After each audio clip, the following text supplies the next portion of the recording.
resources. I'm the international maths subject partner at Pearson. So I've been with Pearson a bit over 4 years. I've actually been dedicated supporting the international teachers and students for just coming up for a year now. So this is actually the first one of these sessions that we've run for IAL Maths. My background is I spent 15 years in teaching here in the UK in Manchester. It's a head of department as well. And actually prior to that, I actually was an engineer. I used to design and crash test cars for me.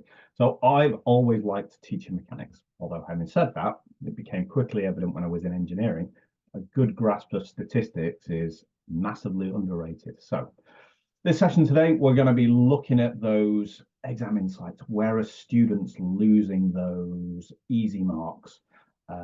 We are going to be looking at some of the misconceptions, some of the surprises that come out of the exam data. I'm trying not to include too much just for general interest. I've tried to include on every slide something that you can go away and use in your classroom. A little bit more of a focus on Pure 1 and Pure 2 because we've got resits coming up soon, but we do cover Pure 1 to 4, mechanics and statistics. There's not many entries for decision at this time of the year, but if we do a session in the spring term, I'll do a little bit more on decision. So I'm just going to rearrange my windows slightly. If you do, as Ellie say, have a direct question for me, do drop it into the Q&A, and as a general discussion amongst everybody, please do drop it into the webinar chat. And if you're just joining us, do throw into the chat where you're coming from. So we actually have on our Pearson website a new maths guide, which covers things like our new modular version of the international GCSE, which is for first teaching at the moment in time. If you haven't seen it before, that when you get the presentation, there is a link to the specification, and we've got no plans to change our qualifications. We know some other boards update theirs once every couple of years and change the content. We know people don't like that. We like to get it right from the start. So the modular version of the international GCSE covers exactly the same content as the linear one. We've no plans to introduce a non-calculator paper, though non-calculator is assessed within the assessment. So higher tier students, we ask them to prove the rationalization of a surd, but we've got no plans to adjust any of the content in the foreseeable future. So let's dive straight in. Okay, so our exam insights. I'm going to go straight onto Pure 1, and what I'm showing you here is, and you'll get a copy of this presentation afterwards, so you can look at these statistics in more detail. These are effectively the performance of the students at each grade on the question. You can actually use this when you're doing mock examinations. There's a bit to help you with a bit of a judge of the kind of the working at grade that students are working on, especially if there's some questions they haven't quite covered in as much depth as you want them to. But the ones they have, you can start to use this as a little bit of a judge. So we're going to go through a number of questions here. We're going to look at indefinite integrals, especially in terms of some of the misconceptions. I'm just going to fire these all up. Okay, oops, too far. So questions 1 and 10, we're going to look at in terms of indices misconceptions. 3, 4, and 8, we're actually going to look at in terms of, there was quite a few easy marks lost in there. Question 3 was one of the lowest marks on the paper. And question 9, we're going to talk about just a tip in terms of exam technique. Now, in case you hadn't realized it, we actually had regional papers this year for the first time for IAL Maths. So that's a selection of centres that will be given the regional paper to use, and it's one of our effectively quality checks that the papers are of the same difficulty, but we can actually benchmark questions between them, very similar questions, and yield more insights into the grading process. And the key one on that one, a lot of the key points have already been covered, but we're going to look at effectively some of the issues surrounding trigonometric graphs. So on to that first question. So our first question that we're going to look at is find an integral giving each term in its simplest form. And this actually came through on the regional paper as well, and the same issue came up. Here's the issue, and if you've got resit students coming in the October series that are maybe resitting their Pure 1 and Pure 2 or Pure 2 from the summer, got some resources at the end to help you on this one. The examiner said this on the spot. Some struggle to write as a negative power before integrating T. Centres need to ensure candidates have plenty of practice at integrating negative power. So this came through quite strongly this exam season across multiple papers. So this is sometimes the skills that we assume that those students already have. So it's just maybe a case, and this does come through on the statistics papers as well, making sure that we're just quickly revising and ensuring that their knowledge is firm on those fundamental skills. Like I say, this actually came through on the regional papers as well, in questions 1, 3, and 7A. So yeah, we've got some transition resources that you can use later on, but it's worthwhile not underestimating some of those foundation skills when we're doing our revisions. Okay, so on to the next question. So this to me, pure one, I'd label this as an easy mark loss. Right, and I've highlighted this bit. On each diagram, so they've got to do some transformations. There is something interesting about one of these, but on each diagram, show clearly the coordinates of all the points where the curve cuts or touches the coordinates axes. So here is the actual marks itself, and I'm actually going to come to part B. So you've got actually the marks, every single mark on the question. I'm going to come to this one in a second because that was one of the lowest performing marks on the question. Let's go to the we'll go to this. So when we're talking about this first part, so reflections, minimum points, students, when it comes to that labeling the axes, the ideal world is that the examiners would want them to label it as coordinates. But as long as the examiners have got an indication, they're actually very generous. They don't want to over penalize them for this work, but allow just -1 marked in the correct place, or condone actually the coordinates the wrong way around. We actually know that the students know what they're talking about here. We don't want to over penalize them. So the examiners are actually really quite generous here. But again, the examiners are regularly seeing students missing that point, not labeling all the key points on the axes. Part A, generally speaking, was okay apart from that. It was part B that was difficult. So in terms of transformations, just in terms of students coming up to resit, so translation seemed to be okay with students. Where they genuinely struggled was actually reflections. Reflections in the horizontal, reflections in the y-axis rather than reflections in the x-axis. So if we look at this first mark here, so reflection in the y-axis, only 18% of students actually scored that mark. And there were actually follow-through marks available for the second and third B mark. That's why you see the marks go up. But in terms of a key topic, perhaps to revisit with our student or when we're teaching it, horizontal reflections, so reflections in the y-axis for transformations of functions is one that I cannot stress to you highly enough. Okay, next question. So this one comes from the Pure One regional papers. And I'm not going to delve too much into the actual detail of the question itself, but suffice to say that the examiners stress that candidates are usually less confident when using the tangent function, whether it be in basic trigonometry or whether it is in graphs. Certainly they are less confident of the tangent function and the asymptotes in graphs, and definitely when it comes to transformations. To a good degree as well, when we get to those trigonometric identities of tan of A plus B, students also seem to struggle. So that's maybe one to think about in terms of our scheme of work, maybe identifying for our less experienced teachers. Actually, this is one that we need to concentrate on, maybe devote a little bit more time on it if we can. Next one, also a key revision point. So we've got here this is one of those questions where students struggled again. So this was by the time we're at question 10. Students are struggling to now enter into the question because of those indices. And the examiners say, part A, most candidates successfully found the gradient. However, a significant proportion of candidates were unable to evaluate fractional powers when evaluating the gradient.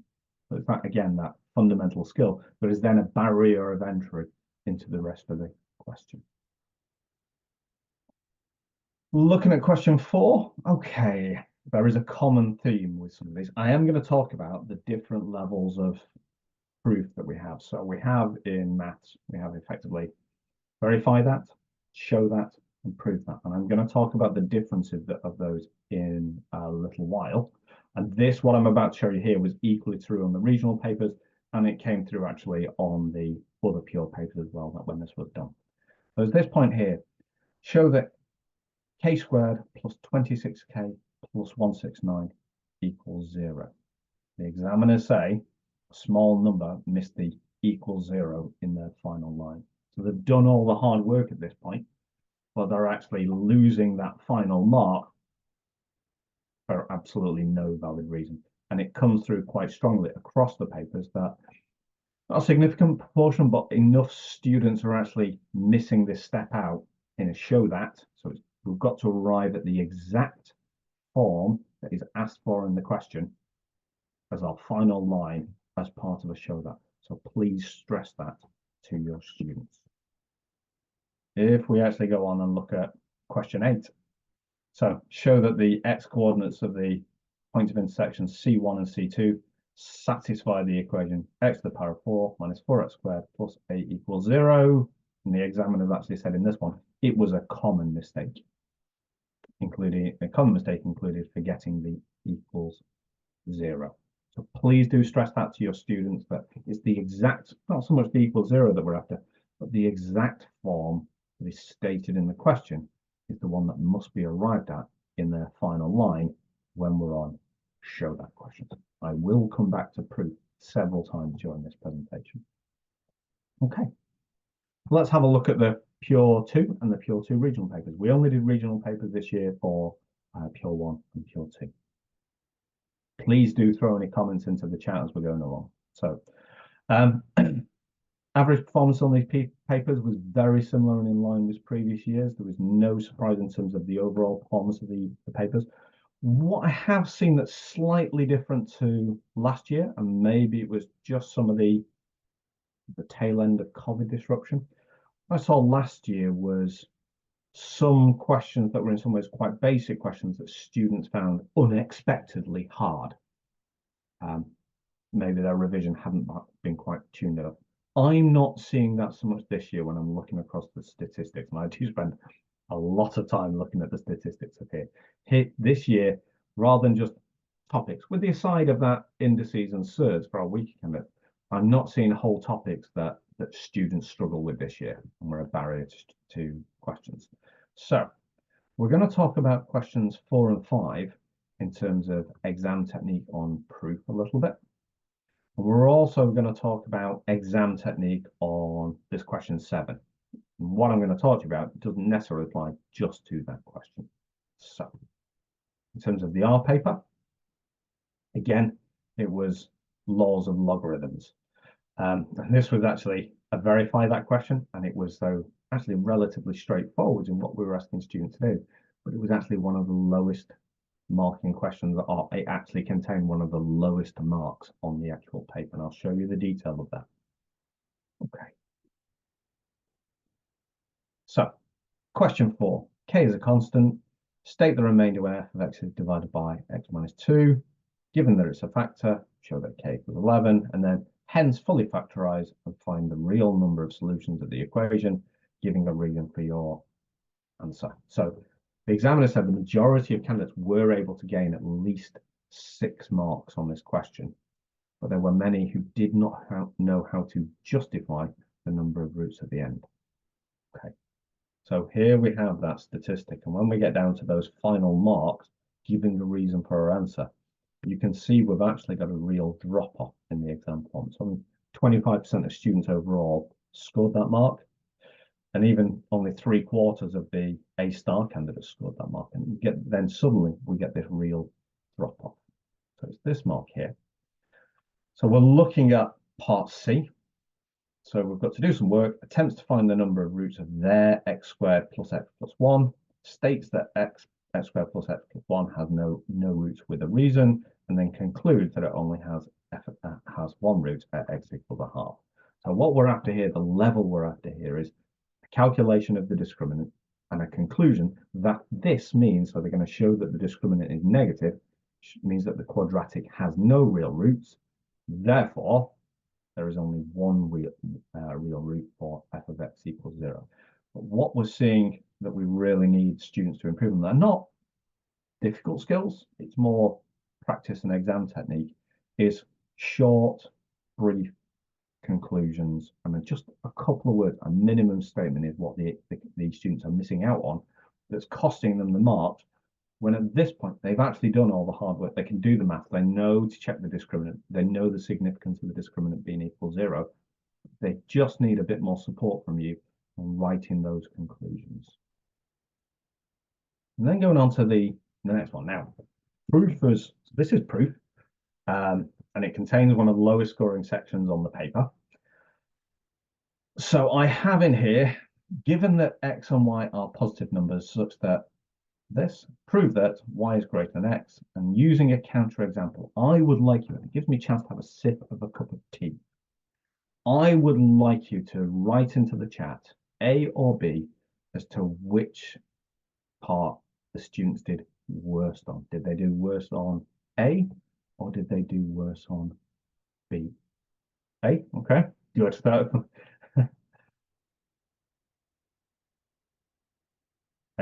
A, everyone's going for A.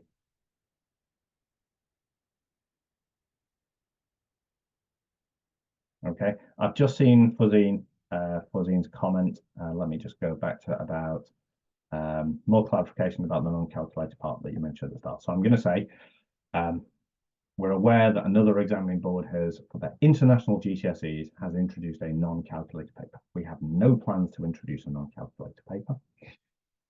We do think non-calculated skills are vital. So we assess within our papers at international GCSE level, show that the rationalization of this SERD results in this, or for your foundation tier students, show that the answer to this fractional summation results in this, and that's how we test non-calculated skills. We prefer to put our emphasis on problem-solving skills and those topics that lead into better transition towards international A-level. I hope using that clarified it.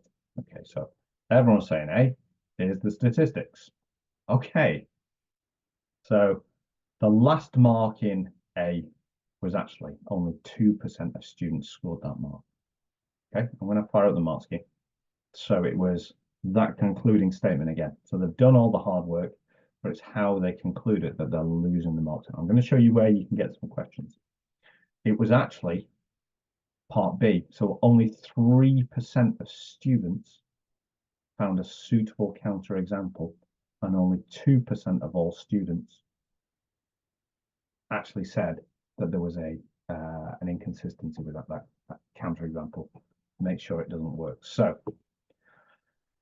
when we get actually into the, even our grade A students, only 2% of them are getting that first mark. So if there's a skill to practice on, because we all assume that they're going to struggle on the more algebraic one, a refresh of your students, please, some questions on counterexample is something that I think is absolutely vital. It's one of those ones that it's very easy to actually underestimate. Think, actually, they'll be okay on that. We'll concentrate on the harder algebraic skill.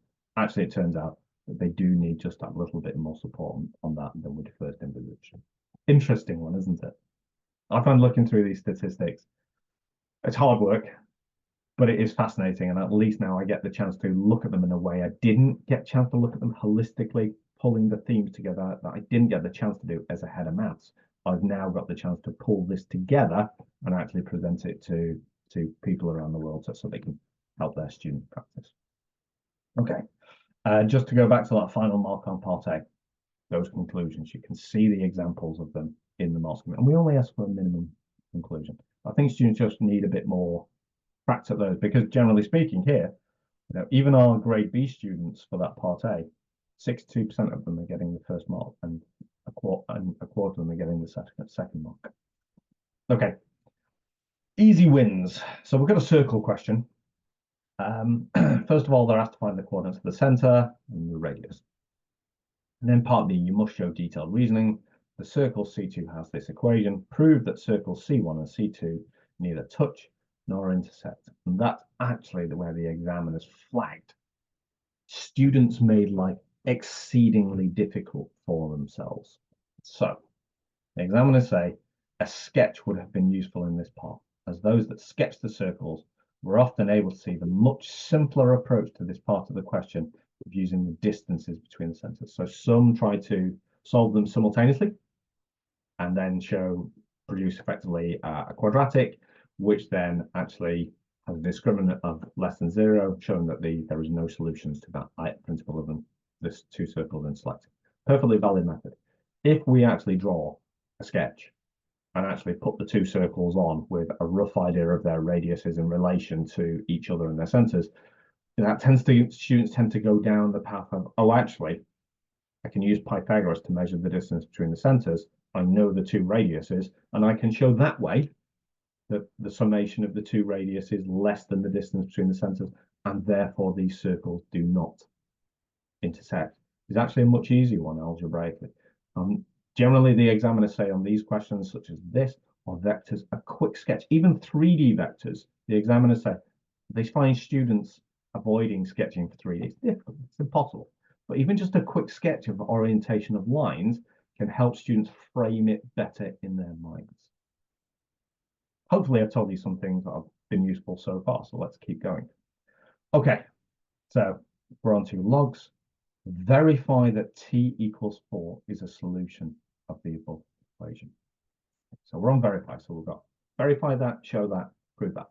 Let's have a look at the marks on this one. Here's the marks for the first one. Only 27% of the candidates got the final mark of this 2-mark verify one. And we can actually see the marks given in a second. The examiner said part A was not well done.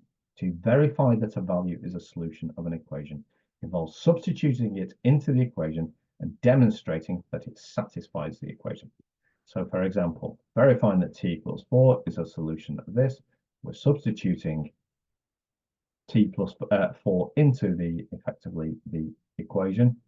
Involves substituting t plus 4 into the equation to get 3 log to the base 2 of 8, log to the base 2 of 8, and then calculating those values to get and giving a minimal conclusion. So we're actually after even just a tick by the side of it. Verify that level is sufficient. But we do require just a little bit more work from the candidate on verify that one. These are potentially some of the easiest marks on the paper. But actually, I've highlighted it here because it came out in the bottom 10% of the marks on the entire, bottom 10 marks on the entire paper. Well, that was pure 2. Let's have a look at pure 3. So this is where we're really taking a step up to that international A-level level. I'm just going to have a sip of my tea for a second. Okay, a couple of surprises did come out of pure 3. So functions and their inverse was genuinely an issue for students. And there is also a point in here where students are losing a mark that they shouldn't be. But inverse functions is definitely a problem for students. And in terms of trigonometric identities, it wasn't necessarily per se the trigonometric identities and equations that was actually the problem with this. It's actually something more fundamental about how we structure exam questions to give students an insight of what they are supposed to be doing. I'm going to come back to that. So, just in terms of that first one, functions and their inverses. I mean, let's have a look at the statistics here. So we've got 58% of students score, or the students scored on average 58% of the mark on that one. And we're looking at actually some conceivably, just to give you an idea of the relative difficulty, those later questions on the paper, exponential modeling, which was genuinely a tough question, and differentiation, genuinely a tough question. Those questions right at the end of the paper, students are actually getting higher marks on those 10 markers than they were on what in theory should be fairly basic functions and inverse question. So let's have a look at it. Okay. The functions f and g are defined by this. So f of x equals 2 plus 5 ln x, and g of x equals 6x minus 2 over 2x plus 1. X is greater than 0 for this function, x is greater than a third for this function. And we've got to find f to the minus 1 of 22. We've got to use differentiation to prove that g is an increasing function. So we're on, I proved that, we need a concluding statement. But that wasn't necessarily the problem within this question. Then we've got to find g to the minus 1 of x. Finding g to the minus 1 of x actually was tricky for the students. And there was also a reason that they lost a mark in there. And then finding FG, the range of FG, was definitely a problem. So the examiner said for part B, let's go to this differentiation. Use differentiation to prove that G is an increasing function. Many candidates missed out on the third mark by not making a statement which linked their differentiation to the task in the question, proving G was an increasing function. To prove that, we need you to be getting your students clued into that. Verify that, which can potentially have a tick. Show that when we must arrive at the exact form of what is asked for in the question. Prove that will require a very basic statement from them. Can we come to the prove that and have a look at the prove that in a second? This 3 marker here, find G to the -1 of X. There was 1 mark that students consistently lost on that. What did they consistently lose the mark for?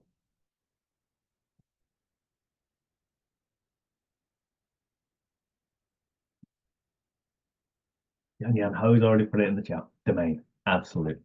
Let me show you the mark scheme. We need to be drilling our students and actually looking at the exam statistics. There were a lot of students who actually struggled with the rearrangement, which is one to just, those slightly weaker students actually struggled for the first part of it. But where students actually could work out the inverse function, the majority of them skipped off writing down the domain. Now, it's an interesting one when we look at mark schemes.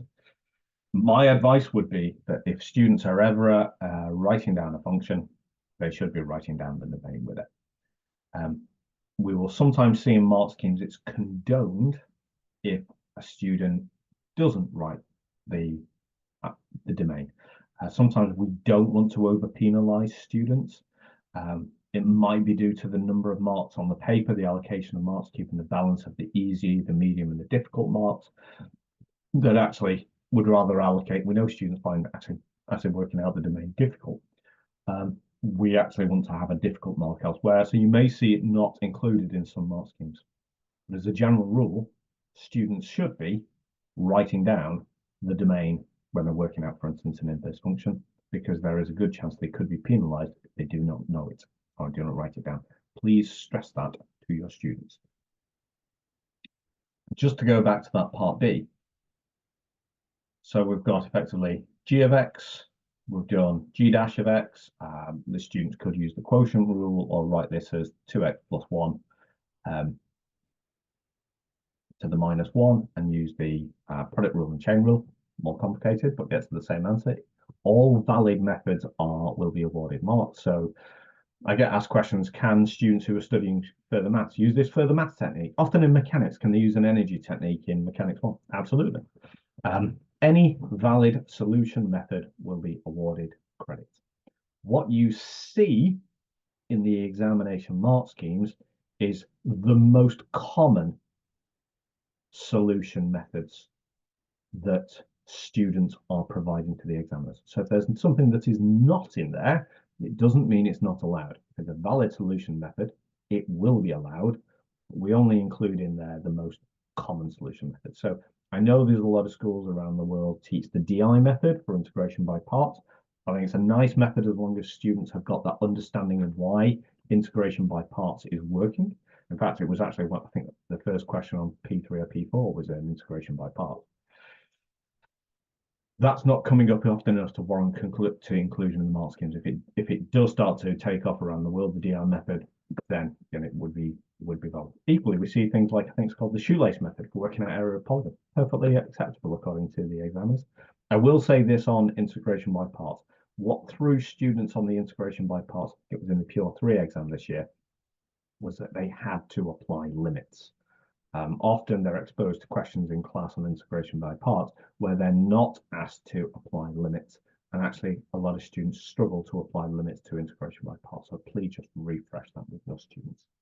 So all we actually need in here is a basic conclusion to say that substitute G dash of X is greater than 0, and a minimum conclusion. Hence, it's increasing. That's all we require. We don't need more than that. I know it's sometimes difficult to understand how little we need, but these are basic conclusions at these levels that we're talking about. Keep an eye on the time. Doing okay for time, ladies and gentlemen. Okay. These are the part C in here. Let's have a look at those statistics for this domain and range. So, and this is what I mean about students who are actually struggling, and that's why I wanted to put these statistics on.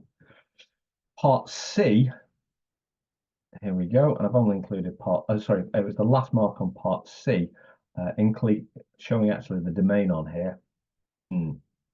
We're struggling on that one. And when we're looking at, say, our grade C or grade D students, they're okay with the first part of rearranging, but only 2/3 of your grade C students can actually get to the rearrangement of a simple inverse function. And then the final mark in here, only 50% of your A star students are actually putting the domain. And then when we get into part D, find the range of f of g. I think that's another one that's worthwhile focusing on in class, because only 40% of even your A star students can do that. So I think, especially if you've got revision coming up towards upcoming exams, I think some of these questions are fantastic to use as lesson starters and then show the students the statistics and talk them through some of the logic behind some of these. Okay, right, let's move on. Keywords and questions. In this question, you must show all the stages of your working. Solutions relying entirely on calculated technology are not acceptable.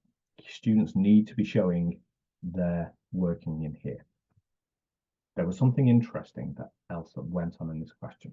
So the examiner said, so this was question 7. The question was one of the more challenging ones on the paper, although over a quarter was still able to score 4 marks. Many candidates in part B did not understand that the answer from A could be used. Okay, I'm going to actually go. Let's go back a couple. So I'm not going to. There's an easier way I can demonstrate this one. Okay, what is the difference? You can throw this into the chat if you like. What is the difference between if we start a question with A and B, or I and II? The examiners actually in their meetings actually call this dotty I and dotty II is how I think it's quite sweet when they're talking about that. So what is the difference when we start a question with A and might go to dotty I, dotty II, as opposed to a question that starts with dotty I and dotty II? Oh, I'm wondering if some of you are exam markers. Are any of you exam markers that are actually that have thrown some comments into the chat?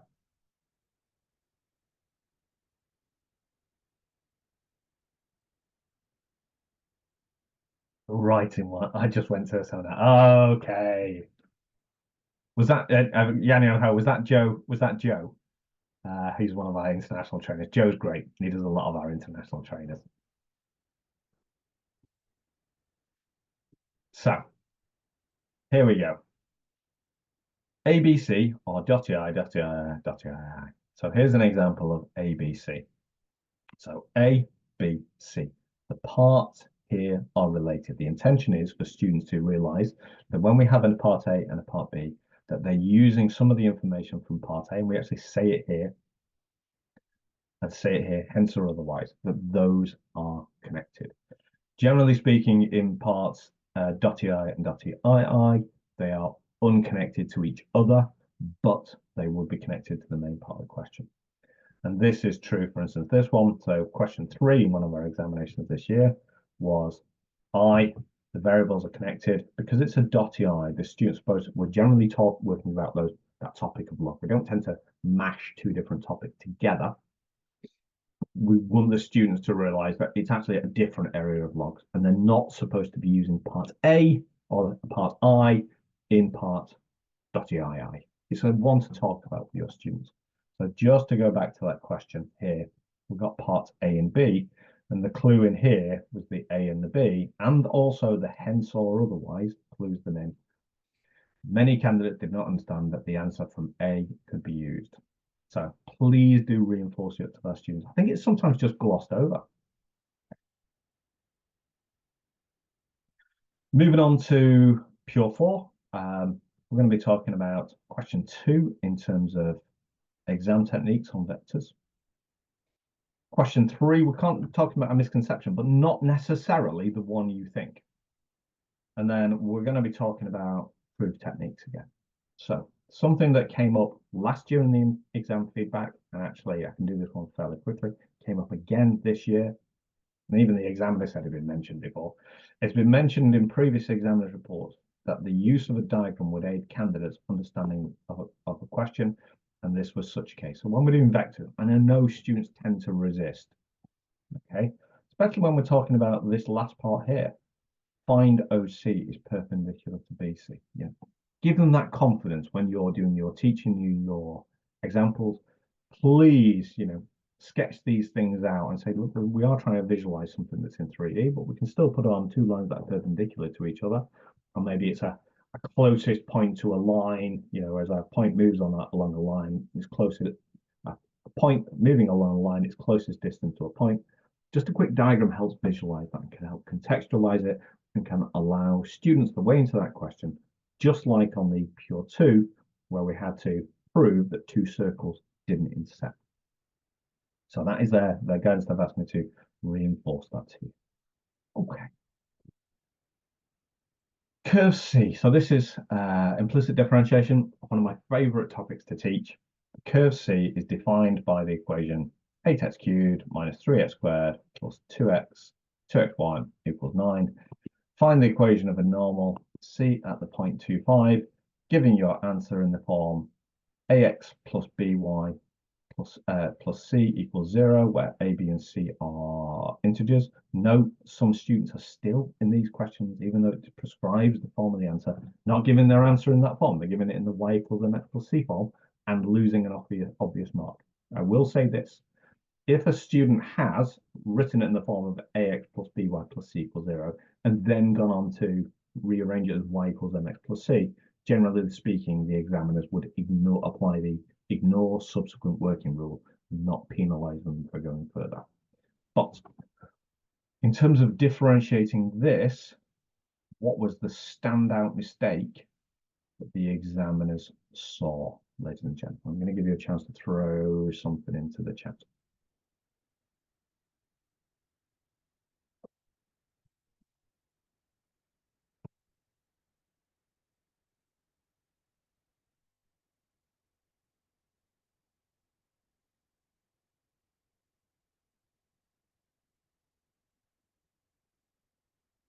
So I've seen a vague, good guess. You'd think it was that.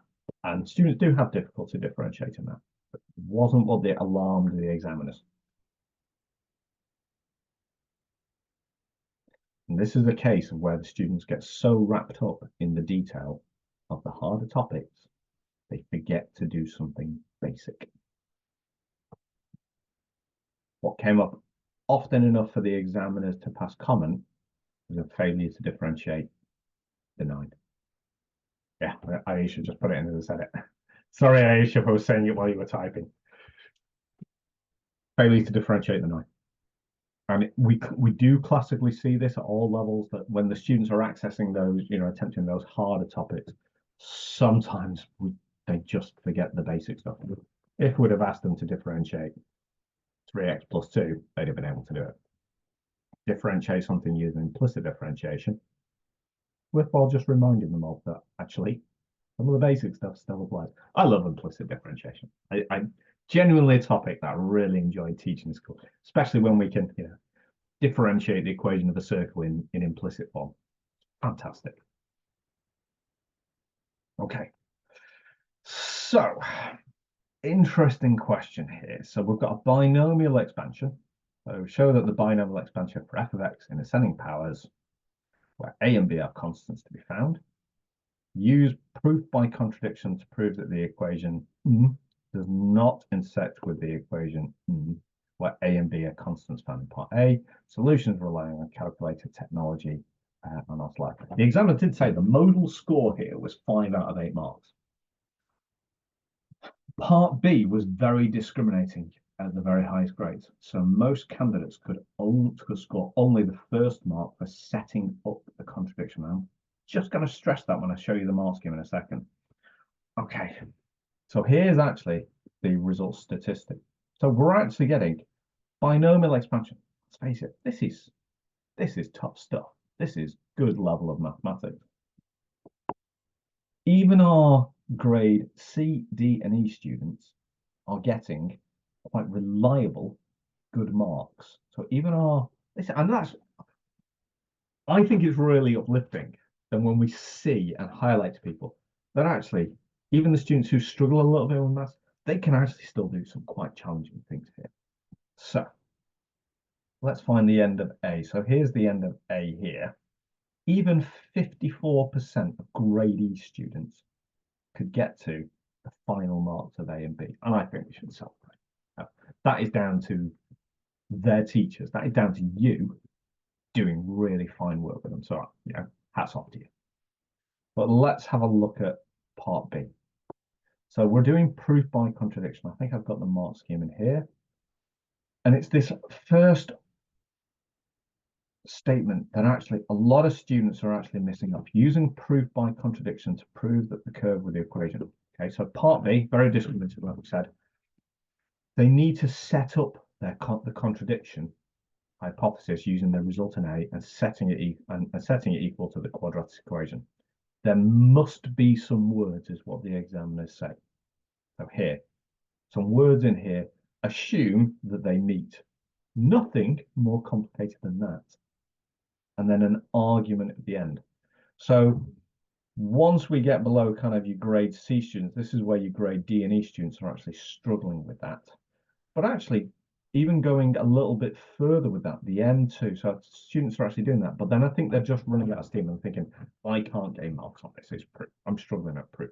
Actually, it's the final mark that students often lose. And it's one of these questions that actually, if students were to just have a go, they may not be confident that they could get to the end of it, but actually we need to be identifying for students, they have the knowledge and the algebraic manipulation on much harder topics to be able to go quite far with this. So we're looking here that even your grade A students, or even your A star students, only 12% of them got that second mark.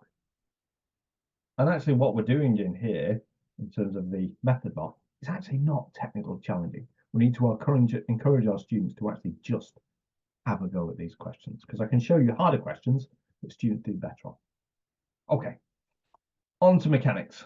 I'm going to quickly talk about exam technique and accuracy in terms of question 5. Exam technique again on question 7 and a GCSE topic. And actually, I'm going to highlight to you question 8 is a really good question to practice in class. So what does come up on the mechanics is something quite interesting. So here's all the grade statistics. I'm not going to go through all this question, but it was effectively SUVAT and a velocity time, the speed time graph. 5A, the second mark, only 22% actually scored this mark.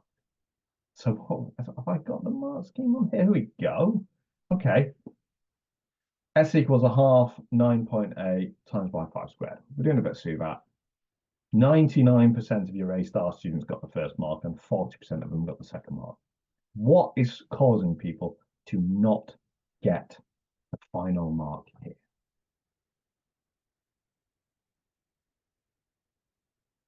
Not units. We don't penalize for units. I should say in modeling questions and in context questions, they should include the units, but in this kind of thing, we don't penalize for units. Jen's hit the nail on the head there in terms of significant figures. So on the front of the paper, any numerical answer which comes from the use of G equals 9.8 should be given to 2 or 3 significant figures. If they give it to fewer or more than 3 significant figures, they will be penalized. G is rounded to 9.8. It's the value of anywhere in the world. It rounds to effectively always to 9.8. You could argue 9.81, and I know physicists argue 9.8. What we're actually trying to do here is actually keep things as straightforward as possible so we can concentrate on the mechanics. And the examiners say over accuracy or under accuracy of correct answers should only be penalized 1 per complete question. So it may well be that students have done this throughout the question using the I was going to say, Jen, so there are rare cases in terms of modeling where we require students to, when they're asked to model it, that we require them to use units. I'm going to say it's good practice that they should put units on, because I think it helps them keep the scale of their answers.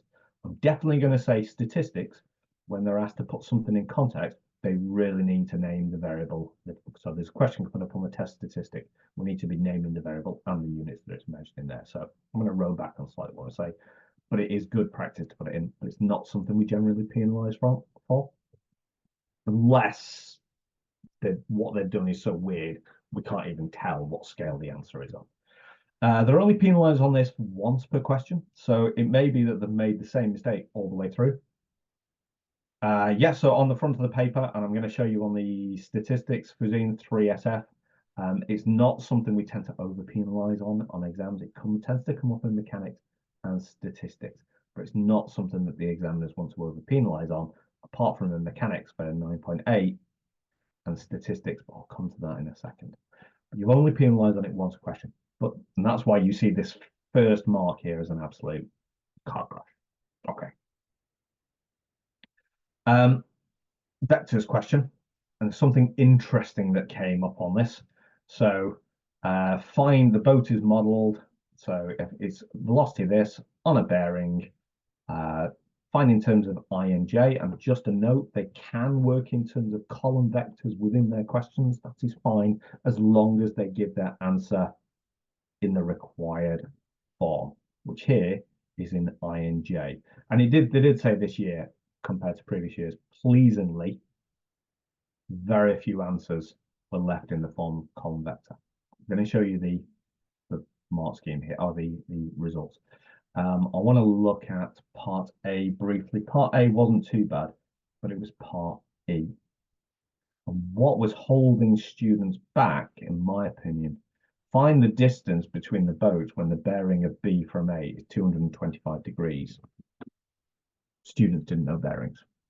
It's worthwhile revising with them. It actually came up, that comment of a bearing, I think in one of the pure papers as well.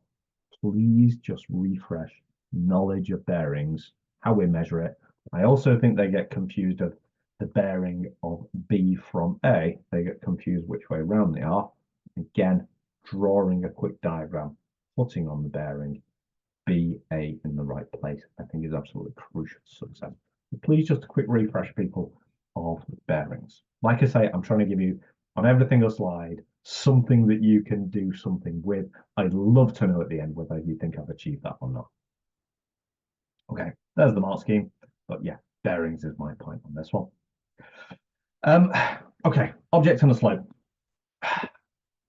It was part D that was the interesting one here. So this object slid, descended, pulled this one up the slope, and actually then part A, or object A, continued to move up the slope in the final part. So effectively, B hits the ground. In the subsequent motion, A comes to rest before it reaches the pulley.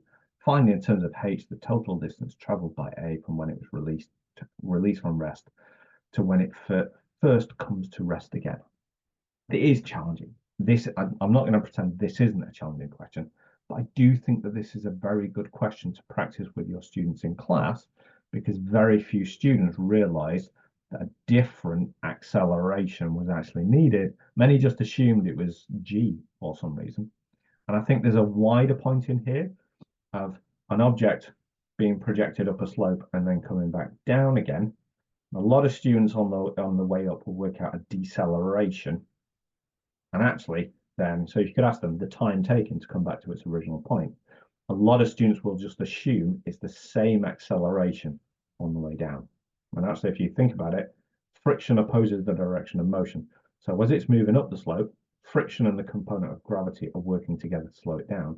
But when it's on its way down the slope, you do have the component of gravity working to pull it, accelerate it down the slope, but friction is working against it. So it's actually the sum and differences of the component of gravity parallel to the slope and friction. So I think this is a nice one to practice with students in class, just to highlight that as a teaching point, because I think students make a mistake. And also explore on this one. What would if you really want to go to town now, I love mechanics. What would the component of friction need to be for it to not just instantaneous, or not to stop at a high point, but actually start to slide down the slope again? That's a nice one to explore with students. I do like this mechanics. However, I do actually love statistics. So in question 1, we're going to talk about revision skills, exam techniques, and question 4, we're going to talk about exam techniques. So one of the things that comes through strongly in statistics is just we need to refresh those GCSE level revision skills. So part C allowed incorrect values to be followed through so that many students scored the mechanics 1. We're just showing that something is an outlier. Few students failed to give sufficient detail. This comes through in statistics where we ask them to show things. So they assume they don't need to do as much work. That's coming through quite strongly in statistics where we say, show that this is true, show that this is an outlier, show that the standard deviation is this, so we can use that in the next question. On part D, where we asked them to draw a box and whisker plot, some drew whiskers that ended in the wrong place, some made errors plotting the quartiles. And the part E, comment on the difference in the distributions of the growth of the birch trees. So this is, again, one to practice. We do a little bit of it at international GCSE level. And at this level, students need to realize that a question like this will require some context. In this case, the height, reference to the name statistic and supporting figures, and coming back to what was, I think Jen was asking previously, their units. And these are the ones to focus on in statistics. They can actually do the harder stuff. But actually, we do get that same issue coming up in statistics that we had in mechanics. Show that the equation of the regression line of G on D can be written as this, where the value of the intercept and the gradient are given to 3 significant figures. Okay, so again, the show that issue came up. The students were losing marks for that. But they are losing marks for not putting things to the right level of significant figures. Even when it states it in the question, we're just throwing away marks at this point. So part C, they said, lost the final accuracy mark as they failed to give the value to the required degree of accuracy, and we say it in the question. They do say, show that question, students should be advised that without sufficient work being shown, they will not score full marks. And the guidance on the front of the paper. Values from statistical tables should be quoted in full. So that's 4 significant figures. If a calculator is used instead of their tables, the value should be given to an equivalent degree of accuracy. And inexact answers should be given to 3 significant figures unless otherwise stated. Really important, that one. Otherwise, we're just losing marks for no reason. So to summarize, and then I'm going to go back to proof a little bit. General guidance, diagrams on vectors on coordinate geometry. Differentiate between verify that, where we might just need a tick. Show that, where we've got to have the exact form of the state in the question. And prove that, well, we need a concluding statement. Refresh bearings with students and algebraic proof. I'm going to come to algebraic proof again in a second. In terms of pure 1 summary, we've got those surds and indices, trig graphs so students left comfortable with tan functions, stating points touching the x's and prove the form of an equation to include 0, like we've said. Pure 2, coordinate geometry sketches. Candidates should take care when using a calculator to find the solutions of equations, especially when the question demands that the user show using algebra or show all the steps in their working. Pure 3, we talked about finding inverse functions and stating the domain as a matter of course. Pure 4, diagrams and vectors, implicit differentiation, that differentiates in a constant.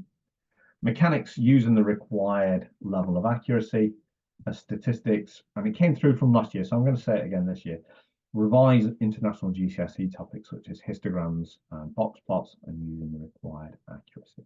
So just to come back as a summary of proof, it's almost like a keep going, drumming this in, isn't it? So levels of proof. So in pure 1, we ask students to verify that, show that, and prove that.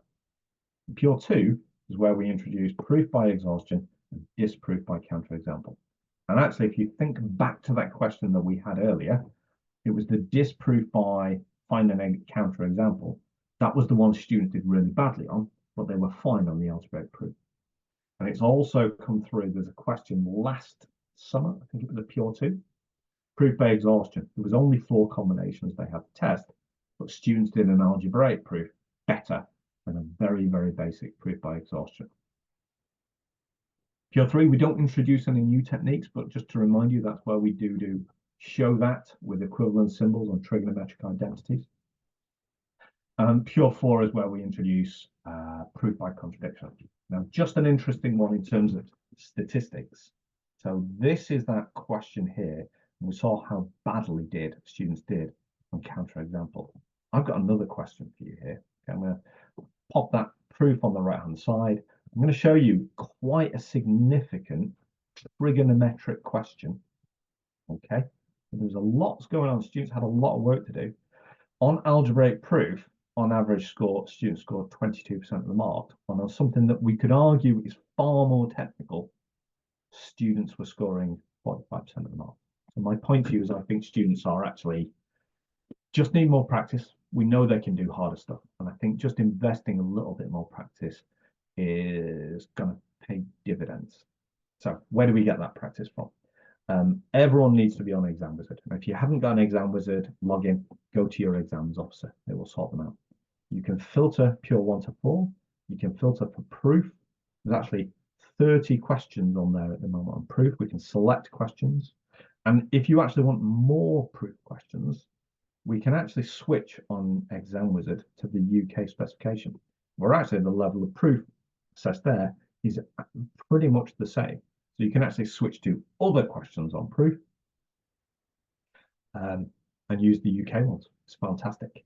Now, just to go back to those supporting resources, especially in terms of indices. So for the UK specification, I actually helped create a transition resources website. There's a link. And effectively, we took all those skills from international GCSE that form the basic skills of A-level and international A-level. And this website is perfectly applicable to international A-level transition. So we took those common skills, things like algebraic expressions, quadratics, equations and inequalities, and I worked through a video example for each stage. The team in Pearson, this is actually before I joined Pearson, created sections, pulled together exam questions to really help students practice those. There's actually about 10 hours of videos if you want to listen to me which or not. I am referring to the UK textbook examples, but it's that same examples of how to deal with indices, how to rationalize surds that are exactly used in the international A-level. So it's all perfectly applicable. So we've got a video for each section, and then we've got effectively, so there's the video.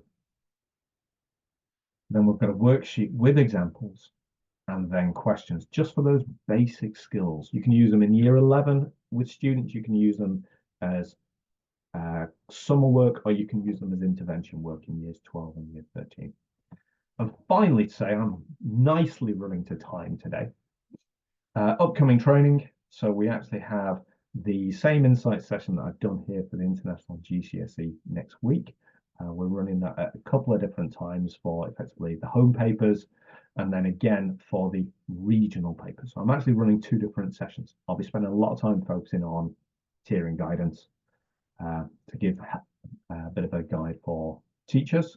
And we've also got coming up understanding assessment, improving outcomes for international A-level, and getting ready to teach for the international GCSE. And we've also got getting ready to teach for the international A-level as well. I am perfectly to time. I love that. I do hope you found this useful.